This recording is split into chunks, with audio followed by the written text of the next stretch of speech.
देखने में बड़ा भयानक सा, but it is also easy question. थोड़ा सा क्या लेंथी क्वेश्चन है, मतलब इस पेपर का one of the most difficult, one of the क्या question 26 was the most difficult question for this paper. लंबा, दैट इज ओनली कैलकुलेशन,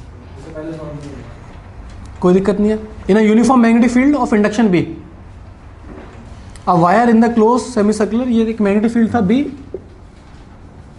एक वायर था जो इस शेप में टिल्टेड था, क्लियर है, and it is rotating with omega, clear, O is the centre, so theta would be omega t, theta would be omega t, तो phi लिख सकते हैं फ्लक्स, फ्लक्स कितना होगा B A, B dot A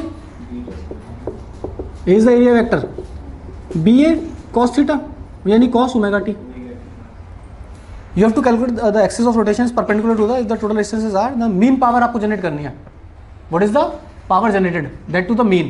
So once you know the power, then calculate its mean or average. Clear है? तो firstly we have to calculate the power, then we will calculate the mean value. तो phi is given, phi is the flux. Phi is flux. Unit क्या होगी इसकी? Weber. Weber is the magnetic unit of magnetic flux. और Weber can be used as Tesla meter square. Now we can calculate EMF कितना generate होगा, E equal to minus D phi by D T, कितना आ जाएगा B A cos omega T minus का sine omega T plus का हो जाएगा sine omega T into omega. अरे इज इट क्लियर, सब डिफरेंशिएशन क्या है। हाँ, और हमको करना क्या है, पावर निकालना। देखो अब I is equal to E by R, अगर करंट अगर निकालनी हो हमको, करंट निकालनी हो उस वायर में, ई बाई आर, अरे ई इज द पोटेंशियल और आर जो भी रेजिस्टेंस रहा होगा इस वायर का, आई आ जाएगा, तो आई कितना हो जाएगा बताओ, ई कितना है B A omega t upon R. तो now you have the current. Power तो जानती हो पावर क्या होता है बताओ, अरे पावर कितना होता है, अरे आई स्क्वायर आर भैया, किसी में भी, अरे पावर तो पावर है, you have current, you have current, this current is AC बनेगी कैसा भैया, आई स्क्वायर कितना हो जाएगा B square A square sine square omega t, इधर ओमेगा लिख लो, ओमेगा बी स्क्वायर अपॉन का आर स्क्वायर, और इंटू आर, ये आर यही है ना आर, तो आर से आर कट गया, तो आ जाएगा ओमेगा बी ए का होल स्क्वायर अपॉन का R sine square omega T, this is power. चमक गया। But now you have to calculate the, they are not asking for the power, mean power और average power, कई तरीके से calculate करी जा सकती है, इसमें only changing thing is sine omega T. आप जान, तो पावर भैया कितना हो जाएगा देखो, एवरेज पावर हो जाएगा अपना ओमेगा बी, ये तो कॉमन है, अपॉन का R, that would be sine square omega T. इसकी वैल्यू कितनी आ जाएगी हाफ, अरे इसका एवरेज हाफ आ जाएगा हाफ साइकिल के लिए। अरे क्लियर हो रहा है नहीं हो रहा आप लोगों को, ओमेगा बी ए स्क्वायर, क्लियर है। Now you have this power, ठीक है। ऑप्शन कोई मैच करा नहीं करा, तो एरिया की जगह लिख लो, एरिया नहीं आ रहा भैया इसलिए मैच नहीं करा, omega square B square, area can be area of the semi circle, area कितना हो जाएगा pi R square by 2, put it, तो कितना हो जाएगा ए स्क्वायर है तो पाई स्क्वायर आर की power 4 upon 4 into 2r, omega square B square pi square R की पावर 4 8r। कौन सा है ऐसे क्वेश्चंस का ऑप्शन क्या होना चाहिए, बी, आंसर इज बी।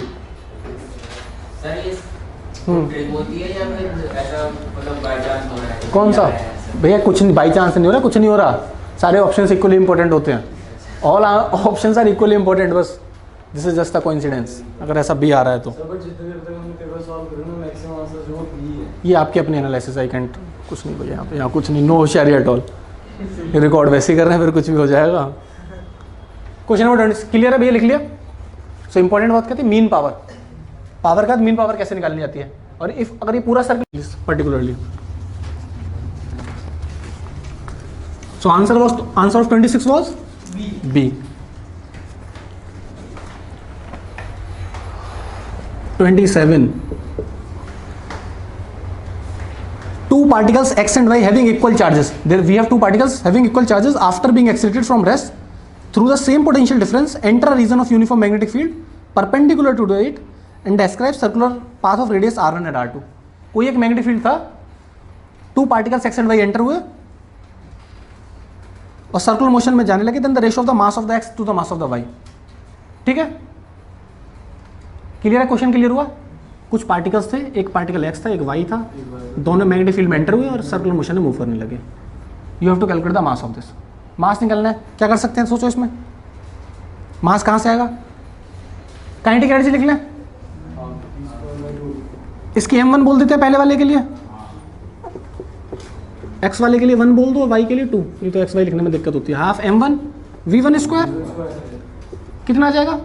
जो चार्ज होगा इसके अंदर टोटल एनर्जी यही तो स्टोर हुई, जो वर्क डन करना पड़ा तो qv. अरे क्लियर है? दूसरे के लिए लिख लो, क्योंकि चार्ज भी सेम है पोटेंशियल भी सेम है.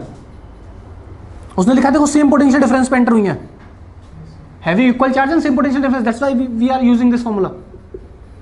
Second equation would be m2v2 square is equal to qv. अरे के लिए साइक्लोट्रॉन कैसे, मतलब cyclotron is a particle accelerator. ये वही चीज कंसेप्ट तो यूज कर रहे हैं और कर रहे हैं. क्लियर? तो m1 निकाल लो, m1 कितना हो जाएगा यहाँ से? m1 बताओ कितना हो जाएगा? 2qv अपॉन का v1 स्क्वायर. इधर से m2 कितना आ जाएगा? 2qv अपॉन का v2 square. Clear? m1 by m2 निकाल लो. m1 यही तो करना है ना भैया आपको, m1 बाई m2 तो निकालना है. v2 अपॉन v1 का होल स्क्वायर. अब आपको क्या कैलकुलेट करना है? ऑप्शन तो कुछ है नहीं, v और निकालना आना चाहिए. v कहाँ से निकालोगे? बताओ, सोचो. आपको लाना है r की टर्म्स में आंसर. r कहाँ से लाओगे बताओ? तो ऐसे भैया थोड़ा बस कैलकुलेशन ब्लेंडर से बचना है. सर अगर इस क्वेश्चन में इलेक्ट्रिक फील्ड तो लेंस वो फॉरवर्ड करना है क्या? अगर इसमें इलेक्ट्रिक फील्ड तो लेंस सर्कुलर मोशन बनता ही नहीं, सर्कुलर मोशन बनता ही नहीं. तो भैया इसका सॉल्व करोगे तो आना चाहिए m1 by m2 equal to r1 by r2 का होल स्क्वायर.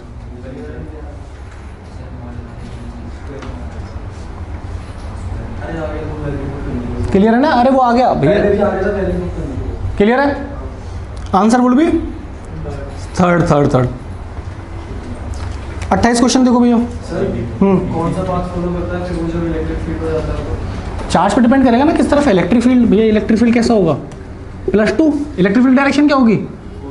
इफ अगर it plus minus, positive charge है, एंटर करें यहाँ से, किधर से जाएगा? बस इधर जाएगा. No circular motion would be there. कैसे करेगा? जाएगा ही नहीं ना, बस किसी एक की तरफ अट्रैक्ट हो जाएगा, उसके साथ कंबाइन हो जाएगा जाकर. Now we are come to question number 28.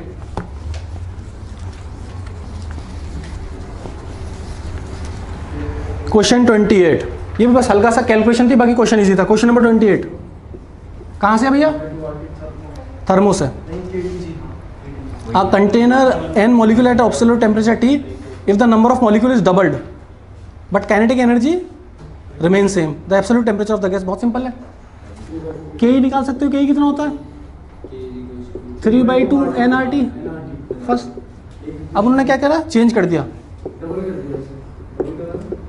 n कितना कर दिया भैया? डबल कर दिया, नंबर ऑफ मॉलिक्यूल्स डबल कर दिया, तो मतलब 2n हो गया, 2nRT हो गया. RT 2 से 2 गया तो मतलब हो गया 3nRT. और आपसे कैलकुलेट क्या करवाया उसने? सॉरी यार, टेम्परेचर चेंज हो जाएगा ना, टेम्परेचर वुड भी चेंज.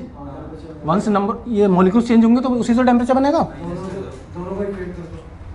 रुक जाओ ऐसे कैसे कर देंगे भैया? If the number of molecules in the double but total kinetic और जो molecule remain same, it is given total kinetic energy. अगर नहीं दिया होता तो नहीं कर सकते थे. According to question K is equal to K dash, तो 3/2 nRT is equal to 3nRT dash. You have to calculate the T dash. 3 से 3 एन से एन आज यार कितना बढ़िया क्वेश्चन है बताओ। T/2 ऑप्शन गलत बनाया इन्होंने लेकिन वो भी ठीक है। Option would be D. Sir अगर यहाँ पे नहीं देते कि काइनेटिक एनर्जी सेम है तो हम इनकी ऐड करते हैं क्या डिपेंड करता है ना कोई कंडीशन देता आपको, रेशो आता है ना तो क्योंकि कोई रेशो नहीं, क्वेश्चन डिफरेंट होता ना, because they have given you, they are asking for the temperature, तो उन्होंने टेम्परेचर के बारे में कुछ ना कुछ बताया होता, because temperature and kinetic energy has the direct relation. Why molecule kinetic energy क्या है, what is 3/2 energy, it shows the internal energy, जो मॉलिक्यूल्स की जो internal energy it is only because of the temperature they have temperature, that's why they are moving. और अगर उनका temperature constant रखेंगे तो काइनेटिक एनर्जी चेंज ही नहीं होगी किसी मॉलिक्यूल की। हाँ नहीं, डेफिनेटली नहीं होगी। Internal kinetic energy is not going to change if the molecule itself is moving, if the molecule itself is moving there must be different kinetic energy, but is the internal kinetic energy, that's why it is the equipartition of principle. अच्छा तो kinetic energy किस particle की zero हो सकती है क्या if particle is not moving itself will definitely do zero, but 0 Kelvin condition is unattainable. Yes sir second law of thermodynamics, you can not attain the 0 Kelvin। 0 Kelvin पे जाकर सारी चीजें सेटल डाउन हो जाएंगी, there would be no motion. ये box है, box ये paper है, पेपर के अंदर electron they are moving, that's why even it has some potential energy, वो काइनेटिक एनर्जी इसके मॉलिक्यूल्स के अपने सारे फ्रीज कब होगा 0 Kelvin पे, और 0 Kelvin is -270 unattainable, it is the mathematical value, -273 is unattainable। इसलिए भैया बर्फ में काम नहीं कर पाते, इसे थोड़ा सा मिनिमम बॉडी का टेम्परेचर चाहिए। क्वेश्चन नंबर कौन सा है, कहाँ 29, सिंपल सा क्वेश्चन है, बता दो ऐसे ही। भैया लग नहीं रहा कि आप लोगों ने पेपर सॉल्व किया है घर पे। क्वेश्चन नंबर 29,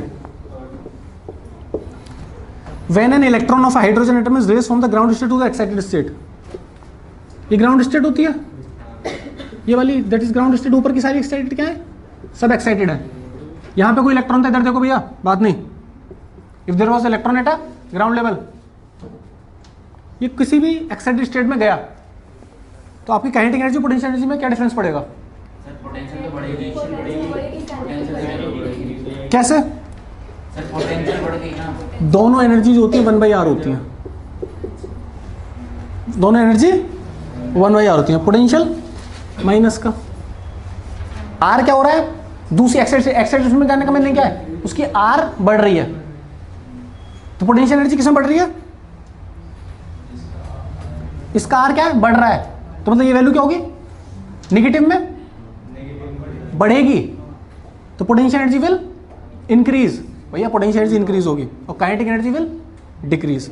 अरे क्लियर हुआ नहीं हुआ, डायरेक्टली नहीं, इनवर्सली प्रोपोर्शनल है।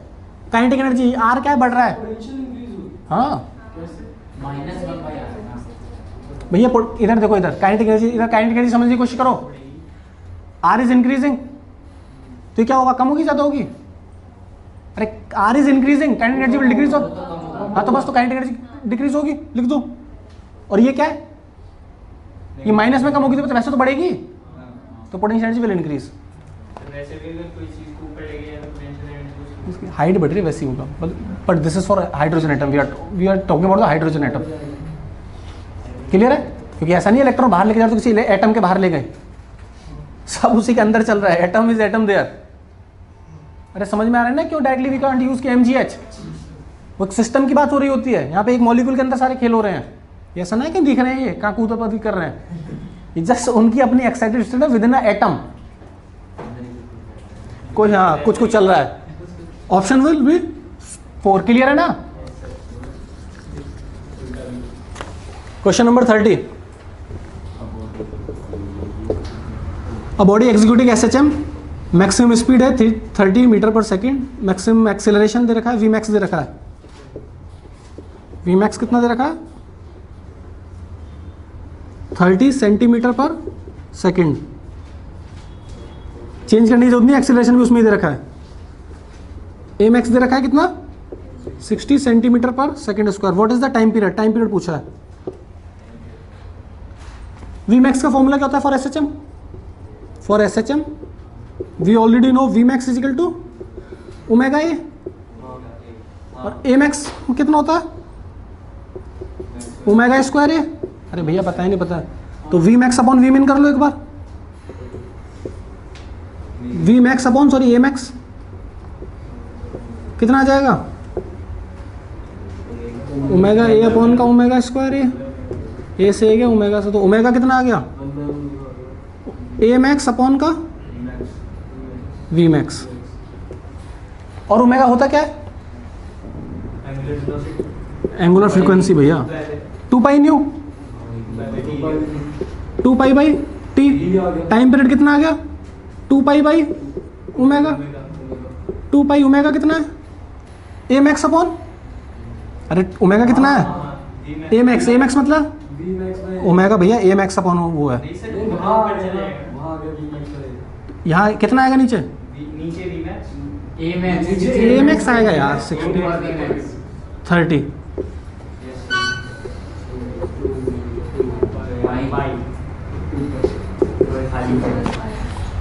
Answer would be 1। क्लियर है, आसान था, कुछ नहीं करना, बस आपको just you know the formula, if you know the formula of SHM then only you can solve this.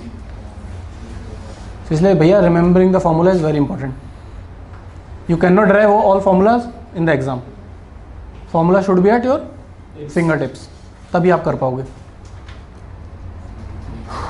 Question number 31 है आसान भैया, देख रहे हो, कोई बहुत बड़ी बड़ी चीज़ करने की जरूरत नहीं, even if you are well aware with your NCERTs और सॉल्व करें उसके सारे examples, most of the question you can easily find और इजीली सॉल्व। क्लियर है, आ जाओ क्वेश्चन नंबर 31।